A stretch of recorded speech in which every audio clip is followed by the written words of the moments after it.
আজকে 10-1-25 পড়ালাম তো প্লেটলেটের বাকি পোর্শনটুকু।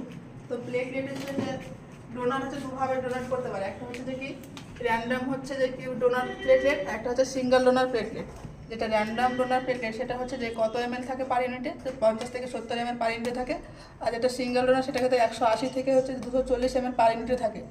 1 ইউনিট হচ্ছে যে কি হচ্ছে সিঙ্গেল ডোনার প্লেটলেটের ক্ষেত্রে যে 6 ইউনিট কি হচ্ছে যে র্যান্ডাম ডোনার প্লেটলেট থাকে। এবার অ্যান্টিকোয়াগুলেন্ট ইউজ করা হয় প্রিজার্ভ করার জন্য প্লেটলেট, সেটা হচ্ছে সোডিয়াম সাইট্রেট। এবং ম্যাক্সিমাম স্টোরেজ হচ্ছে টাইম সেটা হচ্ছে যে কি 5 থেকে 7 দিন থাকে।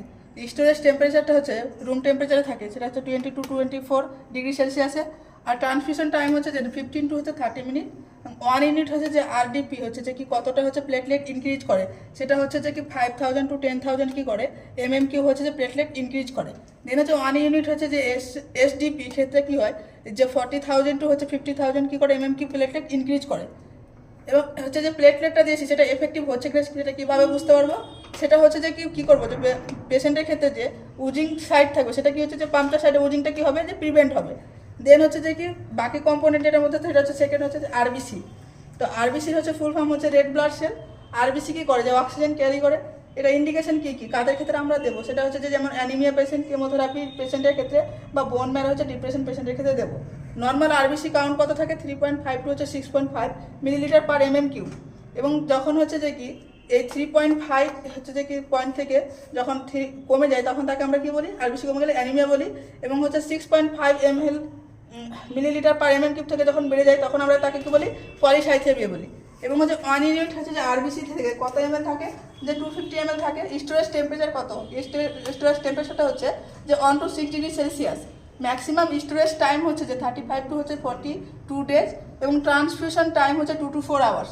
এবং প্রিজারভেটিভ আমরা যে অ্যান্টিকোগুলেন্টটা ইউজ করি সেটা হচ্ছে যে সাইট্রেট, ফসফেট, ডেক্সট্রোজ, অ্যারিনিন।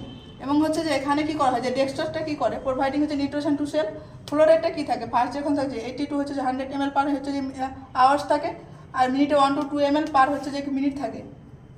দেন হচ্ছে নোট হচ্ছে স্টার ট্রান্সফিউশন আফটার হচ্ছে যে 15 minute, where not more than হচ্ছে যে কি যে যখন হচ্ছে যে ট্রান্সফিউশন হচ্ছে প্রথম 15 মিনিট থাকবে তখন কী করবো আমাদেরকে ব্লাড ট্রান্সফিউশনে স্লো রাখতে হবে। সেখানে হচ্ছে রিয়াকশনগুলো দেখতে হবে কীরকম রিয়াকশন হচ্ছে।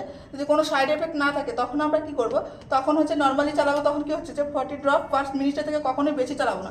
কেন চালাবো না, কারণ হচ্ছে পেশেন্টের ক্ষেত্রে কী দেখা যায় তখন হচ্ছে হাইপোভলিমিয়া দেখা যায়। ব্লাড ট্রান্সফিউশন টাইমটা কত বললাম 2 to 4 আওয়ার্স। এবং 2 আওয়ার্স থেকে কমে চালালে কি পেশেন্টের ক্ষতি হবে, সেটা হচ্ছে যে যদি 2 আওয়ার্সে কমে চালায় তাহলে পেশেন্টের ক্ষেত্রে হবে কি যে সার্কুলেটিং ওভারলোড হবে। সার্কুলেটিং ওভারলোডে যা যা সাইন সিম্পটম দেখা যায় সেগুলো দেখা যাবে। এবং যদি 4 আওয়ার্সে আমরা বেশি চালাই তাহলে সেখানে কী হবে পেশেন্টের হচ্ছে সেপ্টিসেমিয়া হবে, ইনফেকশন হবে। এবার হচ্ছে এইচবিএফ পেশেন্ট ফর হচ্ছে কখন আমরা হচ্ছে যে কি ট্রান্সফিউশন করবো হেমোগ্লোবিনে কত থাকলে। তো যদি অ্যাডাল্ট পেশেন্টের ক্ষেত্রে যদি 8 থাকে বা 8-এর কম গ্রাম থাকে তাহলে আমরা চালাবো। ইনফ্যান্টের ক্ষেত্রে ইনফ্যান্ট মিনস হচ্ছে 28 ডে থেকে যে 1 বছর বয়স তাদেরকে ইনফ্যান্ট বলে, সেখানে কী করবো যে 12 থেকে হিমোগ্লোবিন কম বা 12 থাকলে আমরা সেখানে হচ্ছে ব্লাড ট্রান্সফিউশন করতে পারবো। দেন হচ্ছে যে অন হচ্ছে যে কি এইচবি মলিকুলস কী করে কন্টেন্ট 4 মলিকুলস আয়রন। এবং হচ্ছে সেই আয়রন কি 4 মলিকুলস থাকছে তাহলে কি হচ্ছে 1 এইচবি মলিকুলস ক্যান ক্যারি কী করছে যে 4 মলিকুলস অক্সিজেন ক্যারি করছে। আর 1 গ্রাম হচ্ছে কন্টেন্ট হচ্ছে 3.34 গ্রাম হচ্ছে আয়রন। আর 1 গ্রাম এইচবি হচ্ছে ক্যান ক্যারি করছে যে 1.34 ml পার অক্সিজেন। আজকে এই পর্যন্ত।